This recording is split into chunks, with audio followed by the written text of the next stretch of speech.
الحمد لله رب العالمين والعاقبة للمتقين والصلاة والسلام على رسوله محمد وعلى آله وأصحابه أجمعين وعلى من تبعهم بإحسان إلى يوم الدين. أما بعد فأعوذ بالله من الشيطان الرجيم. بسم الله الرحمن الرحيم. وَإِذْ قَالَ رَبُّكَ لِلْمَلَائِكَةِ إِنِّي جَاعِلٌ فِي الْأَرْضِ خَلِيفَةً وَقَالَ تَعَالَى وَمَا خَلَقْتُ الْجِنَّ وَالْإِنسَ إِلَّا لِيَعْبُدُونَ صدق اللہ مولانا العظیم. بزرگان محترم اور میرے عزیز دوستوں اور بھائیوں، انسان اللہ تبارک و تعالی کی قدرت تخلیق کا ایک عظیم شاہکار ہے. اللہ جل جلالہ نے اپنے اس شاہکار میں متضاد قسم کی صفات رکھی ہیں.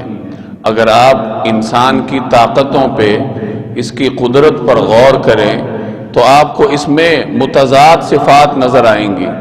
ایک طرف انسان اتنا طاقتور ہے کہ وہ فضاؤں پر حکمران ہے.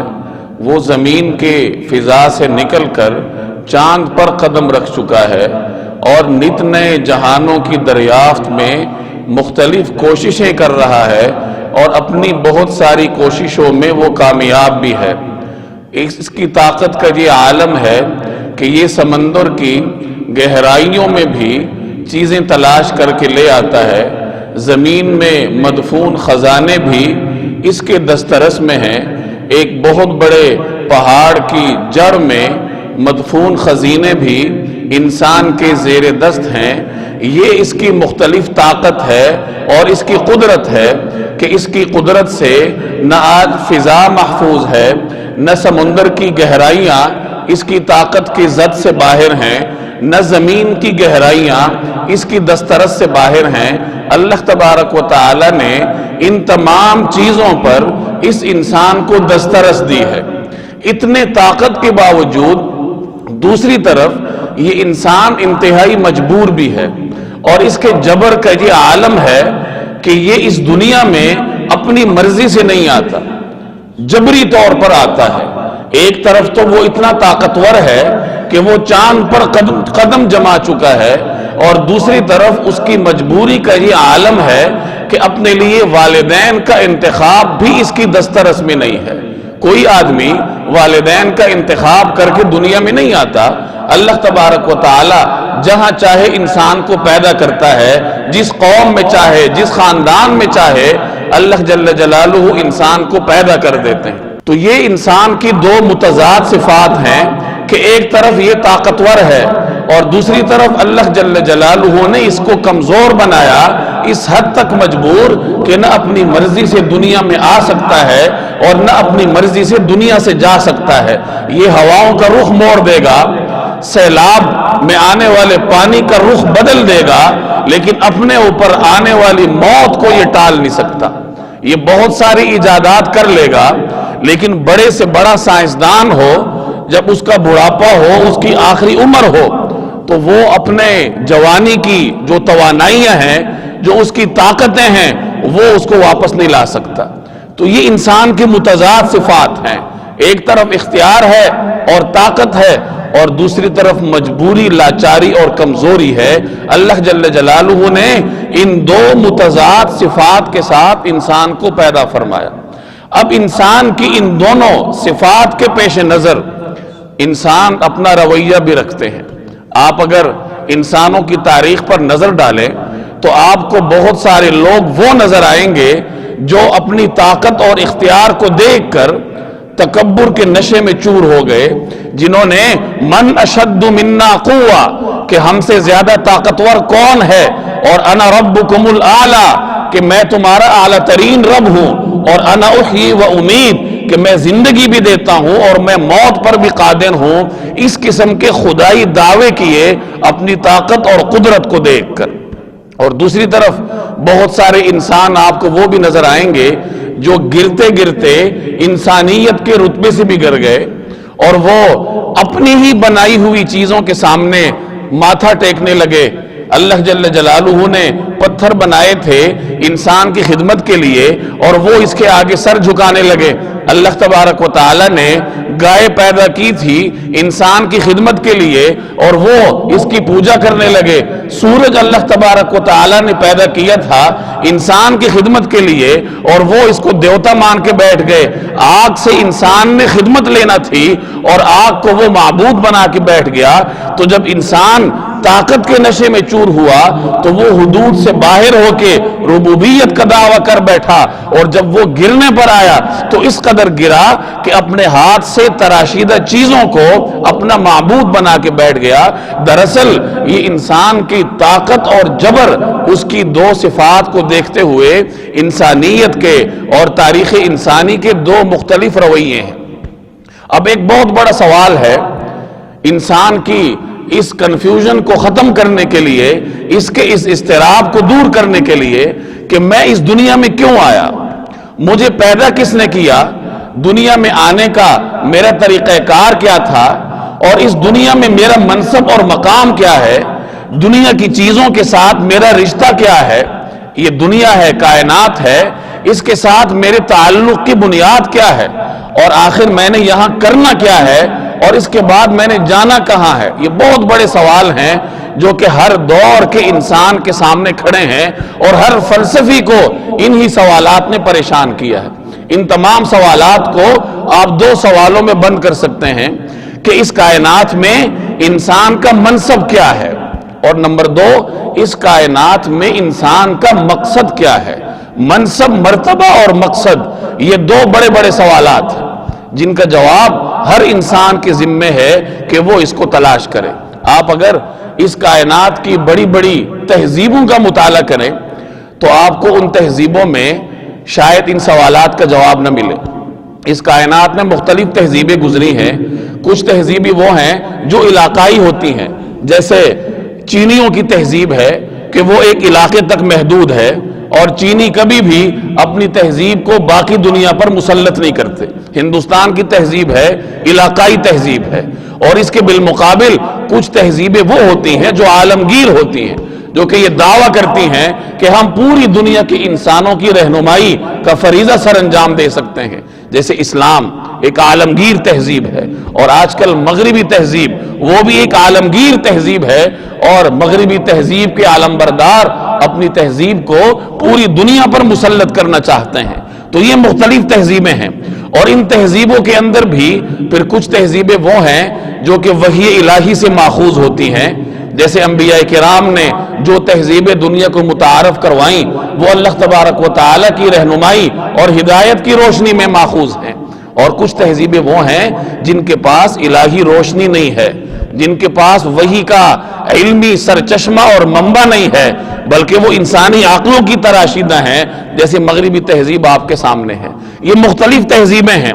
اگر آپ ان تہذیبوں کا مطالعہ کریں تو سب سے پہلے جو ایک معلوم اور ترقی یافتہ تہذیب آپ کو نظر آئے گی وہ یونانیوں کی تہذیب ہے, جو حضرت عیسیٰ علیہ السلام کی تشریف آوری سے کئی صدیاں پہلے اس دنیا کی حکمران رہ چکی ہے.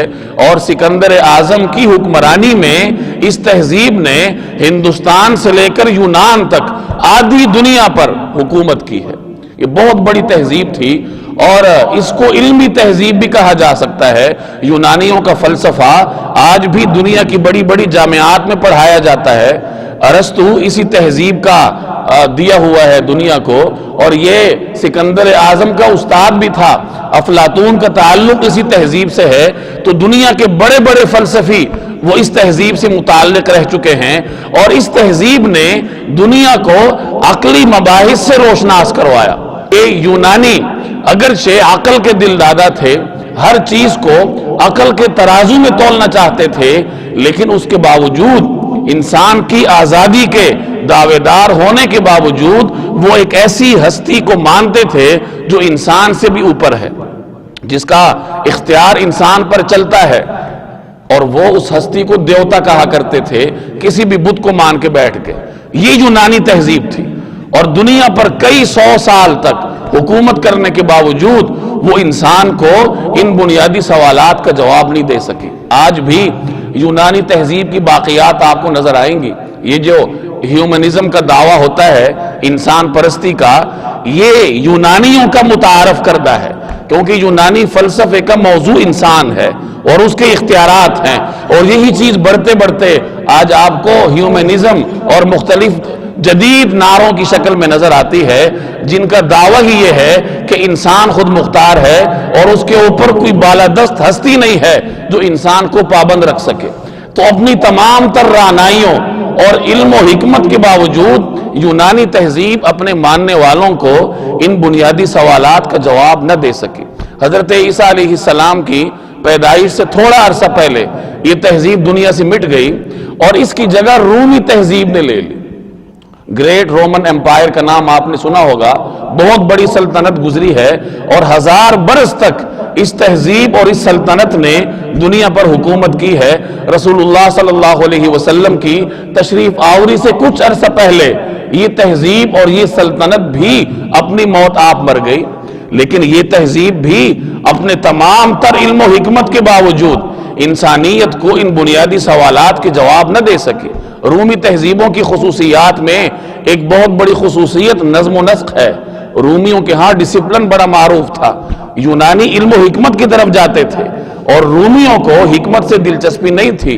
حکمت انہوں نے یونان سے مستعار لی تھی، وہ دنیا کی ظاہری چیزوں کو دیکھتے تھے اور ڈسپلن ان کا سخت تھا، قوانین ان کے بڑے منظم تھے۔ چنانچہ رومن لا، رومیوں کے جو قوانین تھے، دنیا پر کئی 100 سال تک وہ حکومت کرتے رہے، اور آج بھی مغربی قوانین میں آپ کو بہت سارے قوانین ایسے نظر آئیں گے جو رومن لا سے ماخوذ ہیں۔ تو رومی باوجود یہ کہ بڑے منظم لوگ تھے، لیکن انہوں نے انسانیت کو فنون لطیفہ سے متعارف کروایا۔ یہ جو آپ آج آرٹ کا نام سنتے ہیں، فنون لطیفہ، آرٹس کے نام پہ لوگوں کو موسیقی کا دلدادہ بنایا گیا، ناچ گانے کی طرف مائل کیا گیا، یہ فنون لطیفہ اس دنیا کو رومیوں نے متعارف کروائے۔ ان کے اپنے فنون لطیفہ تھے۔ چنانچہ آپ کو تاریخ میں ایسے واقعات ملیں گے کہ رومی لوگ اپنی خوش طبعی کے لیے تھیٹر بنایا کرتے تھے، اور ان کے تھیٹروں میں کشتیاں لڑی جاتی تھی۔ ان میں سے بعض ایسی خونخوار کشتیاں ہوتی تھیں جو کہ 2 پہلوانوں میں سے کسی ایک پہلوان کی موت پر ان کا اختتام ہوتا تھا، کہ 2 پہلوان لڑتے، ان کا مقابلہ ہوتا، دنیا ان کو دیکھنے کے لیے آتی، اور وہ مقابلہ اس وقت تک چلتا رہتا جب تک کہ دونوں پہلوانوں میں سے ایک دوسرے کو قتل نہ کر دیتا۔ 1000 برس تک یہ حکومت کرتی رہی دنیا کو انہوں نے عیش و عشرت دیا، فنون لطیفہ کی جدید شکلوں سے متعارف کروایا، لیکن انسانیت کے یہ بنیادی سوالات کہ انسان کو پیدا کس نے کیا، انسان دنیا میں آیا کیوں، اس کا دنیا میں منصب کیا ہے، مقام اور مرتبہ کیا ہے، اور دنیا میں آنے کا اس کا مقصد کیا ہے، آپ کو ان سوالات کے جوابات رومی تہذیب میں بھی نہیں ملیں گے۔ رومی تہذیب کے بعد اس دنیا میں مسیحیت غالب آئی۔ مسیحیوں نے رومن امپائر پر بھی قبضہ کیا تھا اس شکل میں کہ رومیوں کا ایک بادشاہ عیسائی مذہب اختیار کر گیا تھا، اور اس کے عیسائی ہونے سے رومن امپائر گویا کہ مسیحیت اور عیسائیت کی طرف رائج ہوگی۔ مختلف شکلیں اس مسیحی تہذیب، یا جسے آپ آج کل مغربی تہذیب کا نام دے سکتے ہیں، اور دنیا کی تیسری بڑی تہذیب ہے، اور یہ وہ تہذیب ہے جس نے اپنے محل کی بنیادیں روم اور یونان کی تہذیب کے کھنڈرات پر قائم کی ہیں۔ سید محمد قطب بڑے مشہور مصری مفکر تھے، وہ آج کل کی جدید مغربی تہذیب کو جاہلیت جدیدہ کہا کرتے تھے، کہ یہ وہی جاہلیت ہے جو کسی زمانے میں دنیا میں رائج تھی، اور اسی جاہلیت کے ساتھ اس کا سلسلہ نسب اس قدر پابندی کے ساتھ وابستہ ہے کہ درمیان میں کہیں خلا آپ کو نہیں ملے گا۔ نظریات وہی ہیں، طور طریقے وہی ہیں، البتہ انہیں جدید ٹرمینالوجی، جدید اصطلاحات اور جدید لبادے میں ڈھانپ کر دنیا کو وہی جاہلیت کے نظریے سے متعارف کروایا گیا۔ اس مغربی تہذیب پر کئی دور گزرے ہیں۔ 17ویں اور 18ویں صدی میں جا کے اس تہذیب نے نیا رخ اختیار کیا۔ پچھلی 2 تہذیبوں کے لوگ وہ ایک مافوق الفطرت اور ایک بالادست ہستی کے قائل تھے کہ انسان کے اوپر کوئی نہ کوئی بالادست ہستی موجود ہے، اور اس تہذیب نے آ کے بالادستی کا انکار کر دیا، جسے آپ انسانی آزادی کہتے ہیں۔ انسانی آزادی نام کس چیز کا ہے؟ نام اس چیز کا ہے کہ انسان خود مختار ہے اور یہ طاقتور اور آزاد ہے، اس کے اوپر کوئی پابندی نہیں ہے، اس کے اوپر کوئی ایسی ہستی نہیں ہے جو انسان کو کسی قانون میں جکڑ سکے، جو اسے کسی پابندی سے روشناس کروا سکے۔ انسان جو چاہے کرے۔ یہ جو آج کل ہیومنزم ہے، انسان پرستی، جس کا اردو میں ترجمہ کیا جاتا ہے، یہی اس کا بنیادی فلسفہ ہے، جو آپ مختلف NGOs اور مختلف تحریکوں کے لٹریچر میں آپ کو وہ چیز ملے گی۔ اور یہ در حقیقت یونان اور روم کی تہذیبوں سے لی گئی چیز ہے، بلکہ ان سے بھی بگڑی ہوئی شکل ہے۔ اس تہذیب نے معاشی میدان میں دنیا کو دو مہلک نظریے دیے، سرمایہ دارانہ نظام، اشتراکی نظام کی شکل میں۔ سیاسی میدان میں اس تہذیب نے دنیا کو جمہوریت سے روشناس کروایا، جس کے مطابق عوام مل کر جو بھی فیصلہ کر لیں، چاہے وہ انسانی فطرت کے خلاف ہو، چاہے وہ اخلاقیات کے خلاف ہو، لیکن جب عوام نے فیصلہ کر لیا اب وہ قابل عمل ہے، کیونکہ عوام آزاد ہے، وہ کسی کی پابند نہیں ہے۔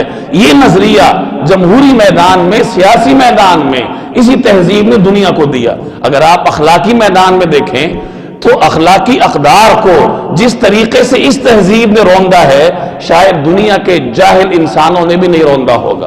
اخلاقی اقدار آج کل کی تہذیب کے مطابق مفادات کا نام ہے، کہ آپ کو جو چیز اچھی لگتی ہے اور جس چیز سے آپ کو اطمینان ہوتا ہے وہی آپ کی اخلاقیات ہے۔ گویا کہ اس تہذیب کی روح سے ایک زانی اور ایک نمازی، ایک مسجد میں آنے والا، انسانیت کی خدمت کرنے والا، اور دوسری طرف انسانیت کو برائی کے راستے پر لگانے والا، یہ دونوں برابر ہیں، کیونکہ دونوں کے اپنے اپنے معیارات ہیں۔ انسان جو چاہے کرے، اس کو کوئی چیز روک نہیں سکتی۔ تو یہ دنیا کی تیسری عالمگیر تہذیب ہے، اور ان تہذیبوں نے دنیا کو بے شمار نظریات دیے ہوں گے، علم و حکمت سے روشناس کروایا ہوگا، لیکن جو انسانیت کے بنیادی سوالات ہیں ان کے جوابات ان کے پاس بھی نہیں ہیں۔ بڑے بڑے فلسفیوں کے فلسفیانہ مباحث آپ پڑھ جائیے، آپ کو کہیں نہیں ملے گا کہ انسان دنیا میں کیوں آیا، اس کا مقام کیا ہے، اس کا مرتبہ کیا ہے، اور اس کا منصب کیا ہے، اس کا مقصد کیا ہے۔ یہ چیز اگر آپ کو ملے گی تو انبیاء کرام کی تعلیمات میں ملے گی، آپ کو اللہ تبارک و تعالی کی ہدایات اور اللہ جل جلالہ کے کلام میں ملے گا کہ انسان ہے کیا۔ چنانچہ ایک متکبر انسان کو قرآن کریم مخاطب کرتا ہے کہ تم تکبر کرتے ہو، انا ربکم الاعلی کے دعوے دار ہو، تم ہو کون، تم کس چیز سے پیدا ہوئے ہو، خلق من ماء دافق، تم ایک اچھلتے ہوئے ناپاک پانی کے قطرے سے پیدا ہوئے، ایک ایسا پانی کا قطرہ جو رحم مادر کی نجاستوں میں گوشت کے لوتھڑے سے تبدیل ہوتا ہے، اور اللہ تبارک و تعالی انہی نجاستوں کے درمیان اس کے اندر جان ڈالتے ہیں، وہی نجاستیں اس کی خوراک ہیں، اور پھر وہ اپنی مرضی کے بغیر اس دنیا میں آتا ہے۔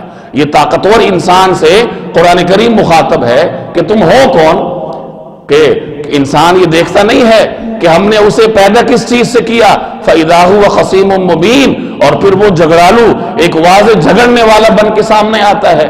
مِنْ أَيِّ شَيْءٍ خَلَقَ، تمہیں ہم نے پیدا کس چیز سے کیا، مِنْ نُطْفَةٍ، ایک ناپاک نطفے سے، أَأَنْتُمْ تَخْلُقُونَهُ، کیا تم پیدا کرتے ہو، ام نحن الخالقون، یا ہم پیدا کرتے ہیں۔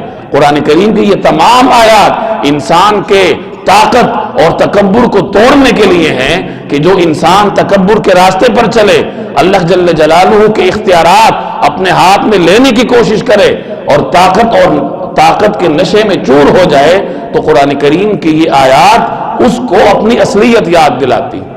جبکہ دوسری طرف جب آدمی گر جاتا ہے، کمزوری کی حدیں پار کرنے کی کوشش کرتا ہے، پھر قرآن کریم اسے اپنا مقام یاد دلاتا ہے۔ قرآن اسے کہتا ہے کہ تمہیں ہم نے اس لیے نہیں پیدا کیا کہ تم پتھروں کے آگے سجدے کرو، تم گائے کو دیوتا مان لو، تم سورج کے پجاری بن جاؤ، وَلَقَدْ كَرَّمْنَا بَنِي آدم، ہم نے تو تمہیں ایک عزت دی ہے، فضیلت دی ہے اور احترام دیا ہے، ایک مقام تمہیں دیا۔ تو قرآن کریم انسان کو طاقت اور ذلت کے مابین مقام دیتا ہے، کہ نہ تم اتنے طاقتور ہو کہ خدائی کے دعوے دار بن جاؤ، اور نہ تم اتنے گرے ہوئے ہو کہ تم اپنے ہاتھوں سے تراشیدہ بتوں کو سجدہ کرنے لگ جاؤ۔ اب سوال یہ ہے کہ پھر انسان ہے کیا؟ نہ وہ اتنا طاقتور اور نہ وہ اتنا مجبور، تو پھر اس کا مقام کیا ہے، مرتبہ کیا ہے؟ تو مرتبہ بیان کرتے ہوئے قرآن کریم کہتا ہے انی جاعل فی الارض خلیفہ، کہ تمہارا مقام اس روئے زمین پر یہ ہے کہ تم اپنے پیدا کرنے والے کے خلیفہ اور جانشین ہو۔ یہ انسان کا مقام ہے جو دنیا میں صرف اور صرف اللہ تبارک و تعالیٰ کا کلام ہی انسان کو سکھا سکتا ہے کہ تم کون ہو اور تمہارا مقام کیا ہے، منصب کیا ہے۔ تم زمین پر اللہ تبارک و تعالیٰ کے نائب ہو، اللہ جل جلالہ کے نائب ہونے کی حیثیت سے تم اس روئے زمین پر اللہ تبارک و تعالیٰ کے احکامات کو نافذ کرنے کے پابند ہو۔ یہ پہلے بڑے سوال کا جواب ہے جو ہم نے آغاز میں اٹھائے تھے کہ انسان کا منصب کیا ہے اور اس کا مقصد کیا ہے۔ منصب قرآن نے بتا دیا کہ تم روئے زمین پر اللہ جل جلالہ کے خلیفہ ہو، اور مقصد کیا ہے؟ تو مقصد بھی آپ کو قرآن کریم میں ہی ملے گا کہ وَمَا خَلَقْتُ الْجِنَّ وَالْإِنسَ إِلَّا لِيَعْبُدُونِ، کہ انسان اور جنات کو پیدائش کرنے کا، پیدا کرنے کا جو واحد مقصد ہے وہ اللہ تبارک و تعالیٰ کی عبادت ہے۔ یہ وہ نظریہ ہے جو انسانیت کو اگر دیا ہے تو صرف اور صرف اسلامی تہذیب نے دیا ہے، اور اسلامی تعلیمات انسان کو سکھاتی ہے۔ ان تمام تفصیلات کو بیان کرنے کا مقصد یہ ہے کہ آج کل کا انسان اپنے خالق کو بھولا ہوا ہے۔ مغربی تہذیب ہمارے اوپر اس قدر خوفناک طریقے سے حملہ آور ہے کہ آج ہمارا نوجوان بھی اگرچہ خالق پہ لفظی طور پر ایمان تو رکھتا ہے، لیکن ایمان اس کی روح میں نہیں جاتا۔ اس کا مطمع نظر صرف اور صرف دولت کمانا ہے۔ آپ کسی بھی بڑے ادارے کے نوجوان سے پوچھ لیں کہ تم کیوں پڑھ رہے ہو، وہ فوراً کہہ دے گا فلاں پوسٹ پر جانے کے لیے، ڈاکٹر بننے کے لیے، انجینئر بننے کے لیے۔ تو وہی مغربی تہذیب کی دوڑ ہے، سرمایہ دارانہ نظام جو اس تہذیب نے دنیا کو متعارف کروایا کہ تمہارا مقصد دنیا میں کیا ہے، پیسہ کمانا، مادیت، روحانیت سے دنیا کو الگ کر کے مادیت کے راستے پر لگانا، یہ اس مغربی تہذیب کا کام ہے جو آج ہمارے نوجوان کے دل و دماغ پر پوری طرح حاوی ہے۔ اور یاد رکھیے عالم اسلام پر آج جو وقت ہے شاید ہی اس سے پہلے وقت آیا ہو۔ اسلامی تہذیب پر اس سے پہلے دو بڑے خطرناک وقت گزرے ہیں۔ ایک وہ وقت تھا جب معتزلہ نے اسلامی علوم میں عقلی چیزیں شامل کر کے مسلمانوں کو پریشان کیا، لیکن معتزلہ کے پاس فکر اور سوچ تھی، طاقت نہیں تھی، اس لیے ان کی فکر مر گئی۔ دوسرے نمبر پر تاتاریوں نے اسلامی تہذیب کو تہ و تیخ کیا۔ تاتاریوں کے پاس طاقت تھی، تلوار تھی، لیکن ان کے پاس فکر اور سوچ نہیں تھی۔ آج مغرب کے پاس فکر بھی ہے اور طاقت بھی ہے، اور وہ فکر اور طاقت دونوں کے ذریعے میرے اور آپ کی تہذیب کو تاراج کر رہا، ہمارے نوجوانوں کے دماغوں کو بگاڑا جا رہا، ہماری جو اصل تعلیمات ہیں ان سے ہمیں الگ کر کے ایک اندھے کنویں میں دھکیلا جا رہا ہے۔ یاد رکھیے مسلمان وہ قوم ہے جسے اپنی تہذیب پر فخر ہے۔ حضرت سلمان فارسی رضی اللہ تعالی عنہ کا وہ واقعہ یاد کیجئے کہ انہیں مشرکین نے، غیر مسلموں نے طعنہ دیا کہ یہ کیا کہ تمہارے پیغمبر تمہیں اس حد تک احکامات دیتے ہیں کہ تمہیں قضاء حاجت کا طریقہ بھی سکھاتے ہیں۔ طنز کیا اس نے۔ اب اگر آج کل کوئی مستشرق، کوئی مغربی سوچ کا حامل اسلام پہ حملہ آور ہوتا ہے تو ہمارے جو اسکالرز ہیں وہ معذرت خواہانہ لہجہ اختیار کرتے ہیں، وہ اعتراض کرتے ہیں کہ یہ کیا تم نے عورت کو پردہ کروایا ہے، گھر میں بٹھا کے رکھتے ہو۔ یہ فوراً معذرت خواہانہ لب و لہجہ اختیار کر کے دفاعی پوزیشن پر چلے جاتے ہیں کہ نہیں جی پردہ تو ایسا ہے ویسا ہے۔ وہ اعتراض کرتے ہیں کہ تم موسیقی کو حرام کہتے ہو، فنون لطیفہ سے لوگوں کو دور کرتے ہو۔ ہمارا اسکالر فوراً معذرت خواہانہ لہجہ اختیار کرے گا، حلال اور حرام میں تبدیلی کرنے کی کوشش کرے گا۔ لیکن حضرت سلمان فارسی رضی اللہ تعالی عنہ رسول اللہ صلی اللہ علیہ وسلم کے حقیقی غلام تھے، حقیقی امتی تھے۔ جب ایک غیر مسلم نے انہیں طعنہ دیا کہ یہ پیغمبر تمہیں ہر چیز کے معاملے میں مداخلت کرتے ہیں، یہاں تک کہ تمہیں قضاء حاجت کے طریقے بھی سکھاتے ہیں، تو بجائے معذرت خواہانہ لب و لہجہ اختیار کرنے کے حضرت سلمان فارسی نے فرمایا کہ ہاں وہ تو ہمیں یہ بھی بتاتے ہیں کہ استنجا کرتے وقت قبلے کی طرف رخ نہ کرو، وہ تو ہمیں یہ بھی بتاتے ہیں کہ استنجا کرتے وقت 3 ڈھیلے استعمال کرو، وہ تو ہمیں یہ بھی بتلاتے ہیں کہ کسی ناپاک چیز یا ہڈی سے استنجا مت کرو۔ اپنی تہذیب پر فخر تھا ان کو، اپنے دین پر ناز تھا ان کو۔ اسلام نے ایک انسان کو یہ سکھایا ہے کہ تم آزاد نہیں ہو، ہیومنزم کے نام پر آزادی کی طرف مت جاؤ، تم غلام ہو، اللہ تبارک و تعالیٰ کے بندے ہو، اور غلام کا کام یہ ہے کہ جو کہا جائے وہ کرے۔ حسن بصری رحمہ اللہ کا ایک مشہور واقعہ ہے کہ انہوں نے ایک غلام خریدا۔ اس زمانے میں انسانوں کی منڈیاں لگتی تھیں، ایک غلام خریدا۔ اب اس سے پوچھا کہ تمہارا نام کیا ہے؟ تو اس نے جواب دیا کہ مالک جس نام سے پکارے، تم مالک ہو، جس نام سے بھی پکارو، بھلا غلاموں کا بھی نام ہوا کرتا ہے۔ حسن بصری نے پوچھا تمہیں کون سا کھانا پسند ہے؟ تو اس نے جواب دیا کہ غلام کی کیا پسند، جو مالک کھلا دے۔ انہوں نے تیسرا سوال کیا کہ تمہیں لباس کون سا پسند ہے؟ اس نے پھر وہی جواب دیا کہ غلام کی کیا پسند اور ناپسند، جو مالک پہنا دے۔ حسن بصری رحمہ اللہ نے اس کے یہ جوابات سن کر ایک چیخ ماری اور اس کو آزاد کیا۔ فرمایا کہ میں نے تمہیں پیسے دے کر خریدا تھا، لیکن بغیر پیسے لیے تمہیں آزاد کرتا ہوں۔ اس نے پوچھا کیوں؟ آپ نے میرے اوپر خرچہ کیا، اب بغیر مجھ سے خدمت لیے مجھے آزاد کرتے ہیں، وجہ کیا ہے؟ تو حسن بصری نے فرمایا تم نے مجھے بندگی کا طریقہ سکھا دیا کہ جب میں اللہ کا بندہ ہوں، اللہ نے مجھے دنیا میں بھیجا ہے، تو اللہ کے سامنے میری مرضی اور ناپسندیدگی کیا سوال ہے؟ اللہ تبارک و تعالی جو کھلائیں گے وہ ہم کھائیں گے، اللہ جل جلالہ جس لباس کو حلال کریں گے، جدید تہذیب کسی بھی شکل میں اس لباس کو دکھائے ہم اس لباس کو پہنیں گے۔ اللہ جل جلالہ زندگی گزارنے کا جو طریقہ ہمارے لیے مقرر فرمائیں گے، جدید تہذیب اس طریقے کو دقیانوسی کہے، اسے کچھ کہے، لیکن ہمارے لیے وہ طریقہ قابل فخر ہے۔